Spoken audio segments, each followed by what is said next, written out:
Welcome back. So here we are in Module 4. We have dealt with your bum and chair problem, which is the first of two problems that most writers encounter when they're trying to get their words written. So in this module, we're going to talk all about your typing problem and deal with that. And in this lesson, we're going to talk about what happens when you sit down in your chair. So you've shown up. You've realized that your brain is trying to solve a problem by preventing you from sitting in your chair. So you've sort of sidestepped that or observed it and found a way to work around it. And now that you're there, your typing problem could be that you sit down to write and the words just don't come, or it takes you an hour and a half to write 2 sentences because you keep second guessing yourself and backing up and editing what you're doing and then trying to go forward. And you might have a combination of too many ideas flowing through your head or feeling like whatever idea you have isn't enough. You might have a lot of negative critical thinking that tells you that whatever you're going to write is stupid and not worthy of being turned into a book, all that kind of chatter that goes on, which again, you might recognize now that that's your brain trying to solve a problem.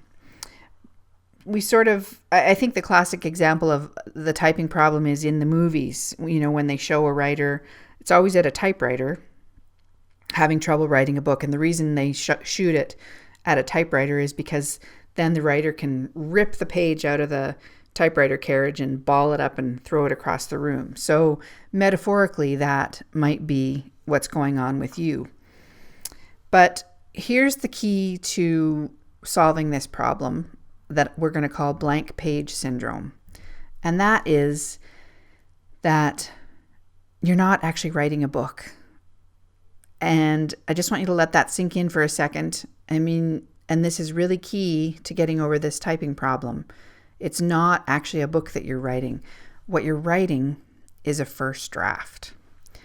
So especially when we're new to writing or haven't written very many books, we just don't have the experience.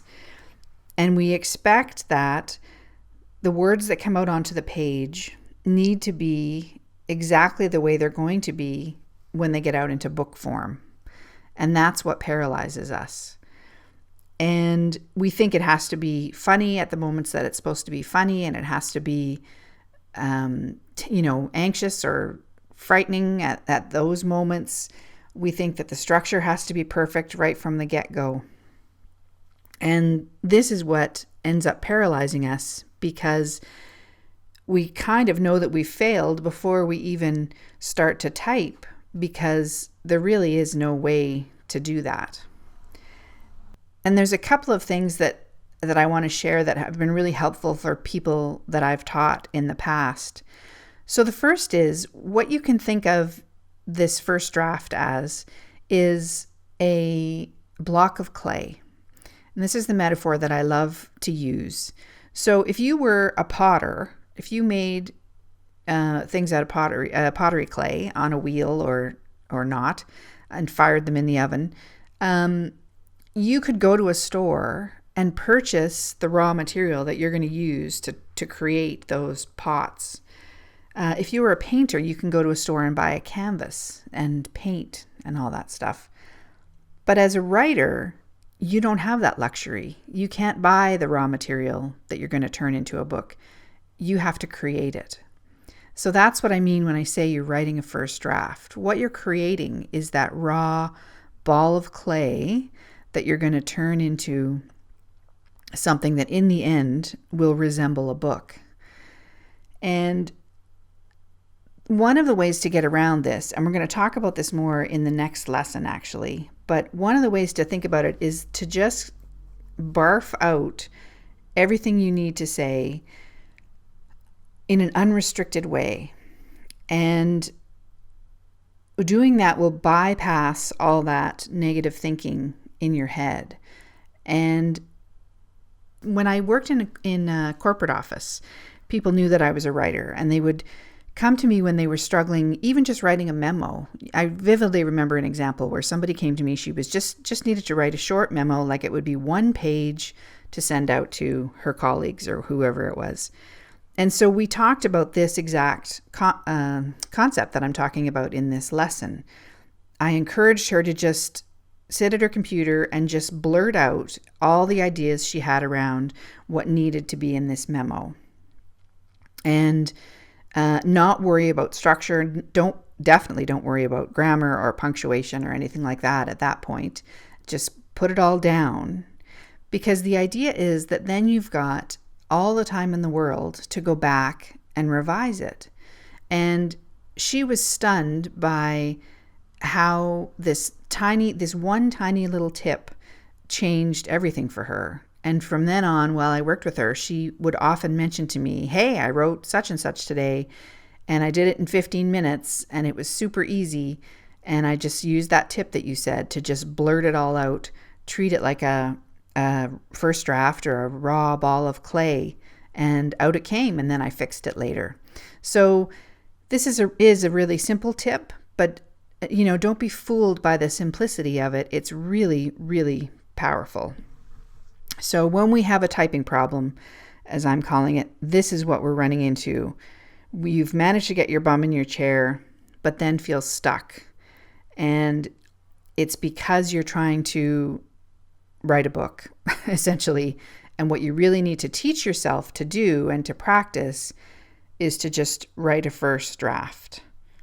And the thing that I will point out too is that, as we've talked about before, with the resistance that we feel to putting our bum in our chair, additionally, the sort of negative thinking and paralyzing thoughts that can come up when we're trying to type don't ever stop. And this is, again, what Stephen Pressfield refers to as resistance. But again, what we can do to deal with that is just gradually build up the muscle with practice. And my experience has been that what happens is that noise in our heads about that's trying to prevent us from writing in whatever way that sounds like to you, it doesn't stop, but it gets quieter. Or perhaps it's our ability, once we've had a lot of practice writing, to just kind of notice the noise in the background and not pay it too much attention. Now, even so, I do have days still where that voice gets really loud and tries to tell me that everything I write is garbage and none of it should go out into the world. But again, the muscle that we're building up is not to not have that voice come up. I think this is really important to state. It's not that you're going to make that negative thinking, critical thinking, maybe confused thinking even, you're not going to be able to make that go away. But you are going to be able to learn to ignore it, set it aside, turn down the volume on it, so that it doesn't affect you. And that's all it has to do, is just, it can be there doing its thing, trying to protect you. But what you want to learn to do is just is do your work anyway and not let that stop you. So we're going to go into this in a little more detail in the next lesson, and we're going to talk about why quantity matters over quality. So I'll see you in there. Take care.